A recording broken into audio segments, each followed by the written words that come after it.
Welcome to the AROSE TV show. We're here today with another mighty woman of God. This is Dr. VELVA Boles, and she is a forensic scientist.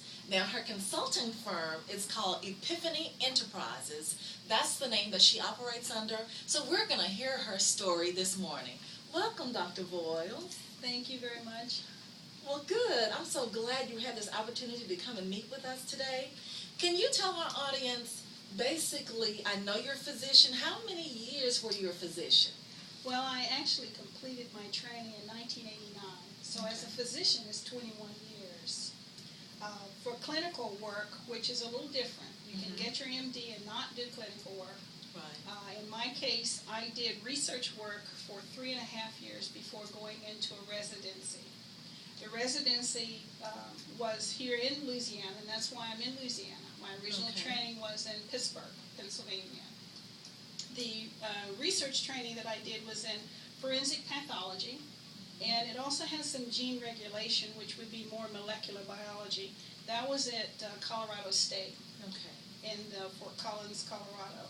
And the training that I did for my residency was at Tulane University in New Orleans, Louisiana. So how many years were you in New Orleans? New Orleans from 1994 to 1998 was the New Orleans training. Okay. And after 98, I actually started practice in clinical work. In clinical work. In a hospital? In a hospital and in community clinics. I did internal medicine and pediatrics initially, moved into administration and did an associate directorship, and that was in South Carolina. Once I had done the administrative training, I started to do freelance or contract work. And I did contract work for 6.5 years until Katrina. Okay.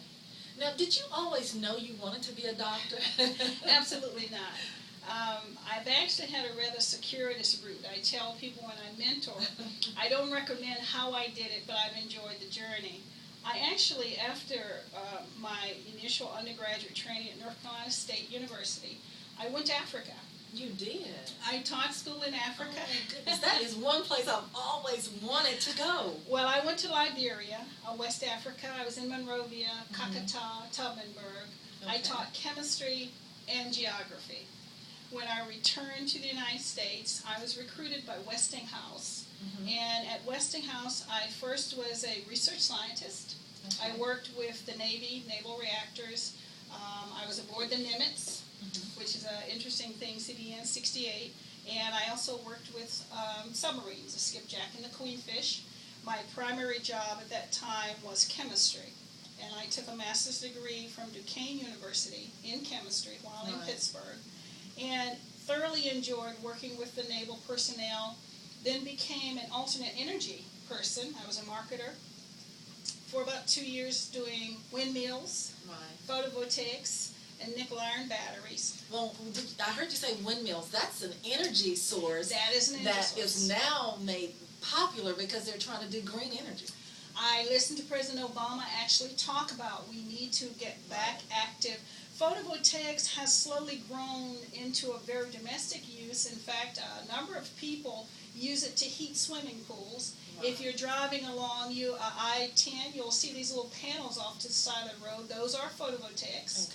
And I don't know if we do it in Alexandria, but a number of energy companies will buy that energy back from you. If you're generating enough to cover all of your household needs, then you can actually supply your neighbors something to look at. I'm learning something. The windmills are extremely popular in California. Southern California Edison was a big customer of Westinghouse, and if I remember correctly, I sold about 280 windmills in the San Fernando Pass, and they're still functioning. We don't have any here.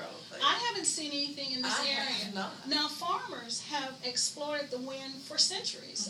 You'll see small windmills. They use it to grind corn, and they didn't collect it as a battery energy, but they used it as an actual force energy. So it's not a new thing. It's just something we haven't explored right now. And now that this oil spill is going on, we need to seriously consider renewable ways to keep us in the light, if you want. I agree with that. And speaking of the light, you know, God brought you into my path this morning, and there's many people out there who want to know or would be interested in knowing a lot about everything that you've been through. Now, I heard you say you were in Katrina, and I'm sure that was a mind-boggling experience for you.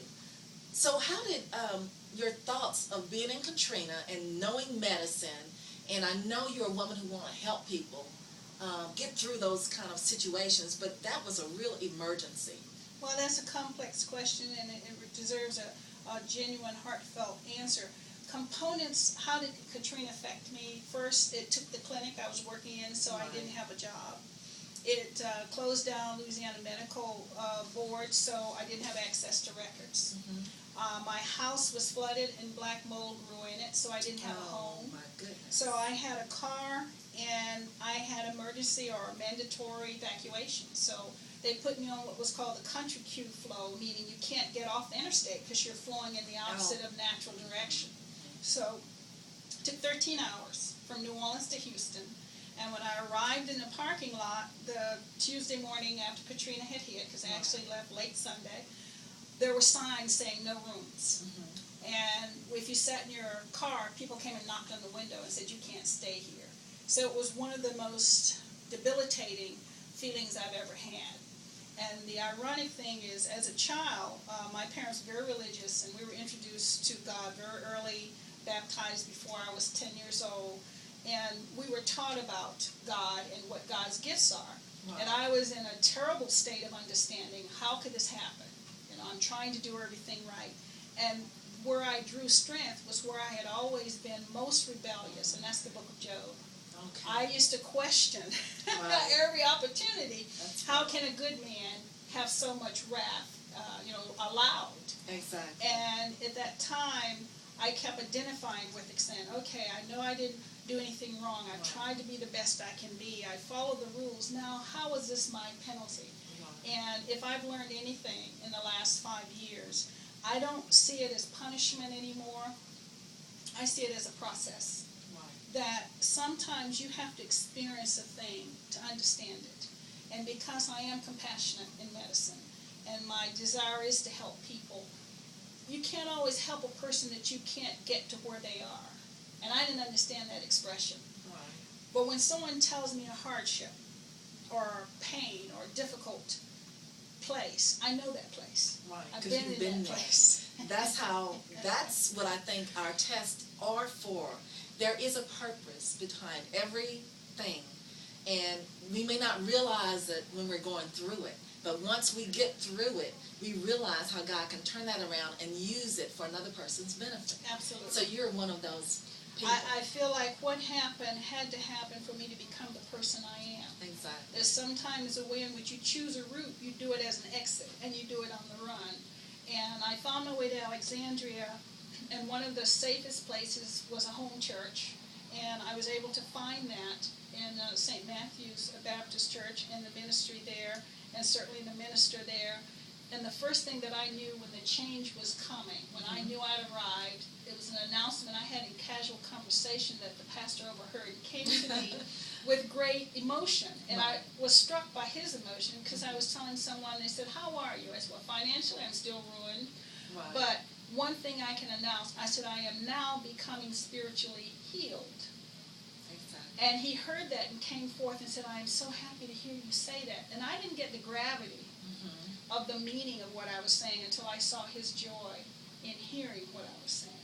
And slowly I've realized that that being the first step was the most important first step.